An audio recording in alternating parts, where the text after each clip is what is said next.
The speaker today at the Financial Literacy Talk is Dorothy Wallace from Dartmouth College. Welcome, Dorothy. Nice to be here. Thank you. Your project is about building financial literacy for college-age adults. Can you tell me more about this project? This age group is a very interesting age group and easily accessible at the college level. And so we're busy creating financial literacy materials to be used with that age group, testing them on that age group, and then promoting their use in classrooms throughout the U.S.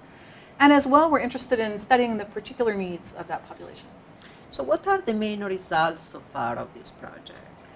Well, so far we've produced a very rich curriculum that can be incorporated into a variety of different sorts of courses. There are videos, there are spreadsheets, there are case studies, there's all kinds of materials that teachers can use in the classroom. And then we've worked with various institutions, 2-year colleges, 4-year colleges, teacher workshops to test pieces of the curriculum out as we were in the process of building them, and they seem to be working quite well. And now we've begun the task of creating a database of all the quantitative literacy requirements and programs throughout the U.S. because these are natural allies. The courses that are sponsored by those entities are natural places for financial literacy modules. And why is this population so important?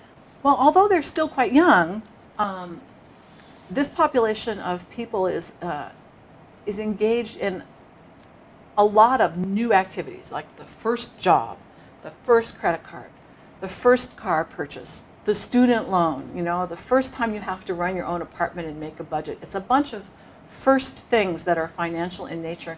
And it's a time when those small decisions you make have a big effect later on. When you leave college and go to your first job, that little bit of money that you put in your retirement fund, for example, that you've decided to put, well, because of exponential growth, that makes a big effect later on. What are the questions that lie ahead, and what would you like to do next?